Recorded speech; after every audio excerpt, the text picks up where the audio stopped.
It's time for Around Montgomery County. I'm your host, Sean Belent. I don't have to tell you Halloween is closing in. There's just an explosion in Halloween decorating in front yards, and perhaps it all began in 2011 with the start of Hillsboro, the haunted attraction at 123 North Welch. You know, it just seems like Hillsboro's built for Halloween with the hills and the sloping roads as you head down from the courthouse and past Central Park, that little bit of echo. And you move past Central Park and you find yourself making that sudden turn, that left turn at 123 North Welch. They have built up a legend. This is the final year for Hillsboro as they will rebrand and move to the Montgomery County Fairgrounds. A product of their success, if you will. So we'll talk to Adam Jeffers on today's program from Hillsboro. It's set to open next weekend for a 3-weekend run. All right, I am smack dab in the middle of Hillsboro, and as we'll find out here, this legendary attraction, this is its swan song. It's kind of hard to believe, but we'll get into the details there. Just first, let's go back and talk about when this all started and how it's grown and grown and grown. Well, I think we unofficially kind of kicked off at about 2011 when my youngest daughter was never having anybody show up to her birthday parties because her birthday was right after Christmas. So I decided, you know what, we're going to do Halloween parties instead. So her Halloween parties were a blast. So I just, being the creative person I am, just delved more and more into decorations for Halloween parties. Before I knew it, our whole front yard was decorated. It spilled into the porch. We made some little spooky scenes, made a miniature haunted house on the front porch. We had a live tarantula at one point, and people just started talking about it, and I got bit by the bug. That next year, we set up a whole little maze on the side of the house. The year after that, it spilled into the backyard, kept growing. We ended up buying the lot next door, and in 2017, we officially launched Hillsboro Haunted Attraction. We're an amateur home haunt, and ever since then, we've just grown, and we've ran out of room. Wow. This really is something, and obviously you can't do the same thing year after year, and every year here at Hillsboro, you're not only reinventing the wheel, but you don't just, okay, here's a haunted attraction, but you always have a theme, and usually a theme with some heavy local flavor. Yeah, well, I've always, because, most haunted houses you go to, it's the same thing over and over and over, and every year, and maybe they'll add a new prop. So I really wanted to challenge my creativity and also kind of delve into a little bit of Hillsboro's history, us being Hillsboro in Hillsboro. So every year, it's always been Hillsboro Haunted Attraction Presents. And we would do themes like the Sub Ward, which is an old insane asylum that was located in the old Hillsboro Hospital. Or the Dead Mines, find out what really happened deep below the earth in the mines. Last year, we revisited the old school of Burbank and what really led it to shut down. And this year, we are exploring the consequences of the X House, the haunted prison. And I can't take the credit. If it wasn't for my family, my close friends, we would never have the production that we have now.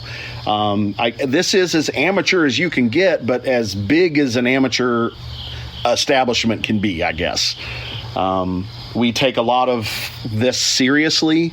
Our haunted attraction is members with the Haunted Attraction Association.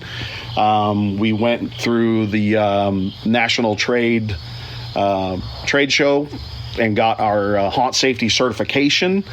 We rub elbows with some of the biggest industry pros, and we learn and we adapt and we make changes. And there's even been a couple of times some of them were interested in the ideas I had. So, we all share and we grow from it. I know the topography of Hillsboro is your friend. I mean, there is something about going past Marcolini, the big dip going past Central Park, and the quick turn on Welch. That just seems to be a big part of the mystique. Oh, absolutely. And we've just started hinting about because all of our themes are interconnected. They've all been a corruption set forth by an evil entity that was unleashed on Hillsboro years ago. And that being the coven of witches known as the Seven Sisters. So for those who are familiar, there is the infamous road Seven Sisters here in town that we're playing off of. When you think of stuff that preceded social media and apps with little haunted stories, that's kind of the hands-on kind of thing. Like over the weekend, let's hop in the car and see this. So this is pushing some buttons for a lot of people in a wide age group. Oh, absolutely. Every year with our different themes, we have people tell us their haunted stories. I remember the old Hillsboro Hospital, and they'd tell us a spooky story. Or, oh yeah, down at Coffeen Power Plant, when we did the substation. Oh, I was there, and you don't want to be there past midnight. You hear all kinds of strange noises, and it's wonderful to provide a platform here at a haunted house for people to tell these real life spooky stories and experiences they've had. There's something about the layout here. I mean, it's a unique atmosphere, and I mentioned topography and a big dip on the road, but the fact that you have this hilly kind of this yard, you feel like I don't know what's ahead of me, as opposed to just walking on a flat concrete surface. Oh yeah, because unfortunately, it's not a flat ground. We're on a slope. But like one year when we did the dead mines and we had our big tunnel and it was set up to go downhill. And I had a lot of people that were like, oh my gosh, are we really going down underground? Because they were walking down a hill in this cave. But yeah, it's a lot of up and downs, back and forths. I mean, it's it's not too bad of a walk, but it is an outside trail for the most part, so you're dealing with a little bit of a rough terrain in some areas, but we try our best to smooth things out. You really put a lot of effort. I looked at some of the things that might get people to scream a little bit. There's a lot of TLC, a lot of artistic work in some of the pieces you have out here. Well, like I said before, we've exchanged ideas with some of the greatest industry pros out there, and a lot of the things they have taught me is the psychology behind fear. Certain things like you get a better scare if it's coming at you from below you, because your lizard brain acts and you want to protect your neck, and you expect everything to come at you at eye level. Or if you approach somebody from their left side, most people are right-handed, so their left side seems more vulnerable. And it's all these little nuances that really kind of rattle you in a sense. And not to mention, we're always trying to distract you away from what the big scare is going to be. So this is the final year. I can imagine, you watch your kids grow up as a part of this, and I can imagine there's a lot of emotional investment, and this will be a heavy year for you. It is. I'm a big softy myself. But yeah, watching this grow, it is like our own children. And again, my family has participated with this. It's brought us so close together. I could never be thankful enough. But yeah, it's gotten, again, like I said, it's gotten too big, and it's time to not necessarily put it out to pasture, but it's time for it to take on a new life, a new form. It's time to go bigger. So we're excited for that, but at the same time, this Hillsboro will always have that special place in my heart. Well, I know with the move next year to the Montgomery County Fairgrounds, that's certainly an interesting move, and I know they've tried to maximize use of the place, with the fall demo derby. I forgot if they have a fall truck pull, but this seems to fit into that and maximize the use of the fairgrounds with all the improvements they've made. I can see a lot of interesting possibilities where you have all kinds of possibilities with space and maybe fewer limitations. Well, that's for sure. Right now we're in a residential area, and so parking's always been terrible. So out at the fairgrounds, we've got that infrastructure in place already. Not to mention bathrooms. Oh my gosh, I can't tell you how many people we've had to hustle into my own private home so they could use the bathroom. So just having, those amenities available is really going to be a boon. Not to mention, our haunted house is on a single residential lot here. Out there, we're looking at 4 to 5 acres of woodland, so I can really expand and just let my creativity go. So this thing, as it's grown, I know in the past when we spoke that you've seen people from further and further out. Oh, absolutely. We've had people from Springfield, Decatur. We had one gentleman, I'm always proud of this one. He came all the way from Chesterfield, Missouri, because he had 2 little kids, and he found out that we have our monster-proof flashlights, and we cater to little kids, and we want to have them to have a fun, spooky first experience. So yeah, he was all excited to find us and drove all the way up here for it. And but yeah, we even had an international person. She was an exchange student from Africa, never been in a haunted house in her life, and this was her first experience was us. We're going to leave the fire alarm in there and making sure no one's been injured, but just kind of adds to the feel of it, I guess. Yeah, there's just there's a special feel, and let's talk about the crew you've had over the years. How much has it expanded as far as building all of the sets and everything? Well, it started out with just me and my kids and one of my best friends. Got his kids involved, and they've just grown. We've gone from, using pallets to using preformed, 4x8 panels. It's a modular maze. They've brought all their friends. Our friends have exploded, and we even have a recruitment options now, and we just have people from all over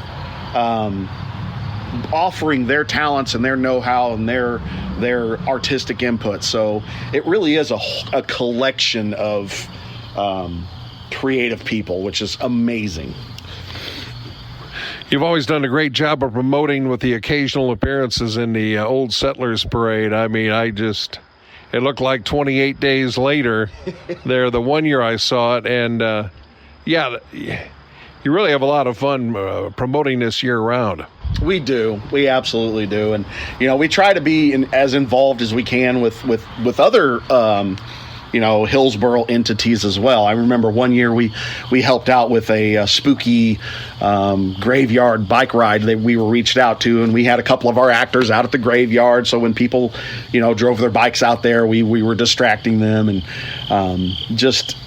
anything that we can help offer the community as far as a fun Halloween and somewhat spooky experience, we're all about that.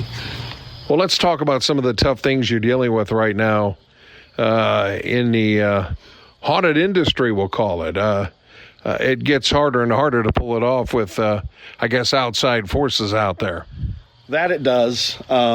It was several years ago. We got so large, the state stepped in. We needed to be regulated, just for the simple fact that we had so many people coming through, and it's a safety issue. And I absolutely respect that. It also made us hold ourselves to a higher standard.